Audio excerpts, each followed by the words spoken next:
Hi, and welcome to 2K Sports Studios. I'm Greg Gumbel with Clark Kellogg. We're here with the 2K Sports NCAA Selection Show. We're all set to show you the seedings and pairings, so get out your bracket sheet, get those pencils ready. Here are the basics. Of the 65 available tournament bids, 31 are automatically given to conference champions. The tournament committee hands out the remaining 34 bids on an at-large basis. An opening round game will take place on Tuesday night to narrow the field to 64 teams. Before we get into the brackets for the upcoming tournament, let's take a look at the final top 25 media poll. There's one big change you'll notice in the rankings. The Illinois Fighting Illini jumped all the way from the number 24 spot to number 18. They're peaking at just the right time, Greg. This is exactly the way you want to be playing going into the tournament. The media rankings are what everyone's been following for the last 4 months, but in just a minute, the selection committee's opinion is going to be the only one that matters.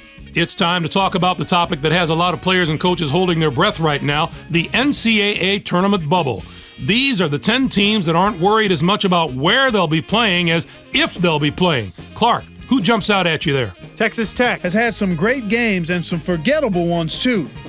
Its future comes down to which games the committee is willing to overlook. You got that right, and who else might be in the same position? Iowa State put together a solid season, but their record just isn't impressive enough to make them a no-brainer bid.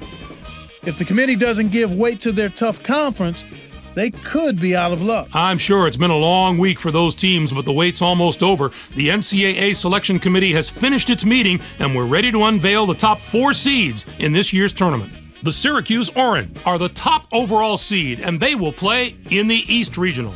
On to the second number 1 seed, who will play in the South Regional. The Duke Blue Devils are seeking their 4th NCAA championship in school history. The Kansas Jayhawks are our 3rd number 1 seed, and they'll play in the Midwest Regional. They're back in the tournament again, and no doubt they'll be feeding off the experience of last year's appearance as they try to get to the Final Four this year. And finally, our 4th number 1 seed will play in the West Regional. The Alabama Crimson Tide are in the tournament field as a number 1 seed for the first time in the history of their program. Now, here's how the brackets shape up based on where the number 1 seeds have been assigned. In one national semifinal game, the winner of the East Regional will play the winner of the South Regional. In the other semifinal game, the winner of the Midwest Regional will play the winner of the West Regional. Those games will be played on Saturday, April the 2nd. Then it'll be on to the national championship game on Monday night, April the 4th. Any surprises in there for you, Clark? I don't think I'm alone in my surprise with these picks. Whenever you reach this far down the poll for the top seeds, you're guaranteed to have some second guesses coming your way. So, with the number 1 seeds out of the way, it's finally time to tackle the rest of the brackets. First up, we take a look at the East Regional. The Syracuse Orange are the top seed, finishing at 23-7. They finished 3rd in the Big East. They will take on the winner of the opening round play-in game between Oral Roberts, with 15 wins, and Eastern Illinois from the Ohio Valley Conference. And now, the number 8 seed, the Fighting Irish of Notre Dame, come into the tournament 6th in their conference during the regular season and were losers in their first game at their conference tournament. They're going to play the number 9 seed, the Minnesota Golden Gophers, who were semifinalists in their conference tournament, finishing at 20-11. North Carolina comes in as the number 5 seed, finishing at 21-9. And they will take on the 12th seed from the Horizon League, the Flames of Illinois Chicago, with 21 wins. Kansas State enters the field as the number 4 seed from the Big 12. This marks their 25th appearance ever in the NCAA tournament. They'll be getting ready to face the number 13 seed, the Jacksonville Dolphins, finished the season with 24 wins. The Kansas State Wildcats have more to prove than any other team in this tournament. They haven't had a lot of experience in the tournament recently, so it's difficult to say exactly how they'll handle it. They've shown they're capable of playing with the best teams in the nation during the regular season. Now they need to show they belong with those teams come tournament time. The Vanderbilt Commodores are in as the number 6 seed. They'll be taking on the number 11 seed, the Texas Tech Red Raiders, with 18 wins. Houston comes in as the number 3 seed, finishing at 28-4. Boise State comes in to face them at number 14 with 16 wins in the tournament championship of the WAC. Our number 7 seed is from the Pac-10. The California Golden Bears were rewarded for their outstanding play this season with an at-large bid and a ticket to the big dance. They are going to play the number 10 seed, the Utah Utes, who came in first in their conference tournament, finishing at 24-8. Next up is the number 2 seed. The Florida Gators have established themselves as one of the best teams from the SEC. They'll be going up against the number 15 seed, the Colgate Raiders, with 17 wins. This is their 3rd appearance ever in the NCAA tournament. Some of the lower seeds in this bracket have the ability to not only compete with the high seeds, but win a few games. The potential for a Cinderella or two in this bracket is definitely there. Next up, we'll take a look at the South Regional. The Duke Blue Devils are the top seed, finishing at 26-6. They were conference tournament champions in the ACC. They'll take on the High Point Panthers, the number 16 ranked team. This marks their first appearance in the NCAA tournament in school history. Georgia Tech comes in as the number 8 seed, finishing at 22-10. Ole Miss comes in to face them at number 9 with 21 wins and a legion of loyal fans just dying for some tournament success. Illinois enters the field as the number 5 seed from the Big Ten. This will be their 29th appearance in the NCAA tournament in school history. They'll be getting ready to face the number 12 seed, the Dayton Flyers, finished the season with 20 wins. The Illinois Fighting Illini are a team that is just so powerful and strong up front. I would put their front court up against just about any other teams in the nation right now. It's always good to have strong guard play, but if you ask most coaches, I guarantee you they take the good big man over the good little man most times. Their interior play should serve them very well in this competition. UNLV comes in as the number 4 seed, finishing at 27-6. And they'll take on the 13th seed from the Colonial Athletic Association, the Old Dominion Monarchs, with 22 wins. And now the number 6 seed, the Oklahoma State Cowboys, come into the tournament as the 4th place team in their conference during the regular season and were losers in their first game at their conference tournament. They are going to play the number 11 seed, the UC Riverside Highlanders, who came in first in their conference tournament, finishing at 24-6. The USC Trojans are in as the number 3 seed. They'll be taking on the number 14 seed, the Monmouth Hawks, with 20 wins. Next up is the number 7 seed. The Georgetown Hoyas have established themselves as one of the best teams from the Big East. They'll be going up against the number 10 seed, the Tennessee Volunteers, with 17 wins. They return once more to the very familiar surroundings of the NCAA tournament. Our number 2 seed is from the Big Ten. The Michigan State Spartans are on a hot streak, having just won their conference tournament championship. They're going to play the number 15 seed, the Furman Paladins, who came in first in their conference tournament, finishing at 20-12. Looking into the future a little bit, this bracket looks poised for a titanic matchup in the regional final. If the top 2 seeds can take care of business in the first 3 rounds, we have the possibility of a classic Elite 8 meeting. On to our 3rd bracket of the day. Let's take a look at the Midwest Regional. The Kansas Jayhawks are the top seed, finishing at 27-5. They were winners of the regular season championship in the Big 12. They'll take on the Portland State Vikings, the number 16 ranked team. This marks their first appearance all time in the NCAA tournament. Our number 8 seed is from the MAC. The Bowling Green Falcons had a tremendous year that included a regular season championship. They're going to play the number 9 seed, the Maryland Terrapins, who were 5th in their conference, finishing at 18-10. The Ohio State Buckeyes are in as the number 5 seed. They'll be taking on the number 12 seed, the Pepperdine Waves, with 20 wins. Oregon enters the field as the number 4 seed from the Pac-10. This is their 12th appearance ever in the NCAA tournament. They'll be getting ready to face the number 13 seed, the Central Michigan Chippewas, finished the season with 19 wins. The Oregon Ducks have got to be among the group of teams that has a chance to win the whole thing. I love the way they play on both ends of the floor. I'd be shocked if they don't at least advance from their bracket to the Final Four.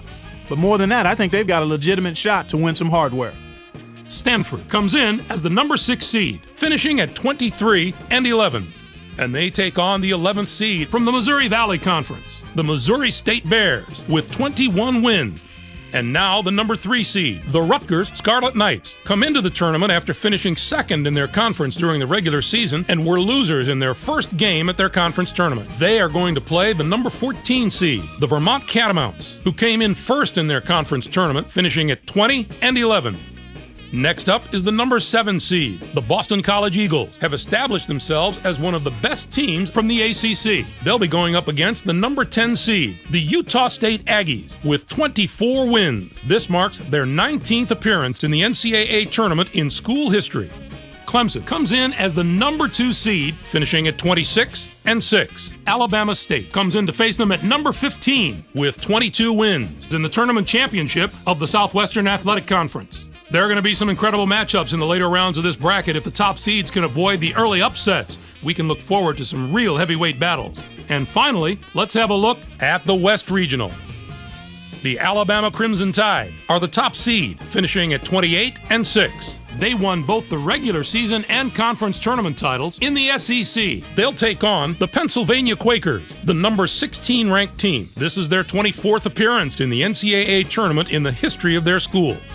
Next up is the number 8 seed. The Blue Devils of Central Connecticut State are the regular season champions from the Northeast Conference. They'll be going up against the number 9 seed, the Southern Miss Golden Eagles, with 23 wins. This marks their 4th appearance in the NCAA tournament in school history.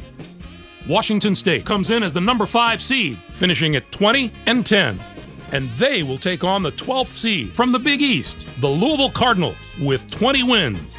Oklahoma comes in as the number 4 seed, finishing at 26-7. Coppin State comes in to face them at number 13 with 25 wins in the tournament and regular season championships of the MEAC. Our number 6 seed is from the Pac-10. The Arizona Wildcats were rewarded for their outstanding play this season with an at-large bid and a ticket to the big dance. They are going to play the number 11 seed, the Iona Gales, who came in first in their conference tournament, finishing at 23-8. The Pittsburgh Panthers are in as the number 3 seed. They'll be taking on the number 14 seed, the Louisiana Lafayette Ragin' Cajuns, with 21 wins. And now the number 7 seed, the DePaul Blue Demons, come into the tournament 5th in their conference during the regular season and were losers in their first game at their conference tournament. They are going to play the number 10 seed, the Marist Red Foxes, who finished 2nd in their conference tournament, finishing at 24-7. Cincinnati enters the field as the number 2 seed from the Big East. This marks their 25th appearance in the NCAA tournament in team history. They'll be getting ready to face the number 15 seed, the Southeastern Louisiana Lions. Finished the season with 16 wins. The Cincinnati Bearcats are going to provide serious matchup problems to any team that doesn't have depth and defensive ability at both guard spots. They have outstanding backcourt play at both ends of the court. It's the main reason they've made it this far, and they're going to have to maintain that form if they want to do some damage in this tournament. On the surface, I'd have to say this regional might be the most difficult of the 4. Certainly the depth of quality teams here is very impressive. Whoever emerges from this bracket will have been through some battles. What are your thoughts on our top 16 seeds, Clark? There are no real off-the-wall picks that jump out at me. These 16 teams are all pretty deserving. Let's give the committee some props this year. Rutgers is a team that I just don't see going very far in this tournament. They have a number of holes that they can't cover up and that other teams will exploit. Now, let's see how the conference representation fares. The Big East gets 8 teams. The Pac-10 with 6. 6 out of the ACC. The Big 12 gets 5 teams. What a down year for the non-power conferences. We're used to seeing at least one of those conferences compete on the level of the power conferences, but not this year. And let's not forget the teams out of the Northeast Conference. For a small conference, they competed at a very high level this year. Those teams could be the place to look if you're trying to find a Cinderella story in the tournament. I'm surprised there were so few bids for the teams in the A-10. It was an especially disappointing year for that conference. Usually you can count on a few of the nation's elite teams coming out of there, but this was a season where very few of those teams could maintain any type of positive momentum. Let's come back to the bubble teams that we mentioned earlier in the show and see which of the teams were able to get into the tournament. Southern Miss did themselves a big favor with their hot finish. They were really on a roll, and the committee would much rather hand out bids to teams that are playing well now, not the ones that were hot in December. While they start prepping for their first-round games, the 5 teams on the other side of the page will be full-time students again. Memphis did not have a strong finish to the season, and it cost them an NCAA tournament bid. That just goes to show you how much weight the committee places on how you're playing at the end of a season. Thanks, Clark. I'm sure that this year will provide us with all the thrills and excitement that we've come to expect from the tournament. Greg, let's throw the ball up right now. I can't wait to get started. I hope this is an NCAA tournament that gives a lot of those special moments that stay with us for years to come. For my partner Clark Kellogg and for all of us here in the 2K Sports Studios, I'm Greg Gumbel. Thanks for joining us on the NCAA Selection Show, brought to you by State Farm, the #1 auto insurer. Enjoy all the excitement of the NCAA tournament.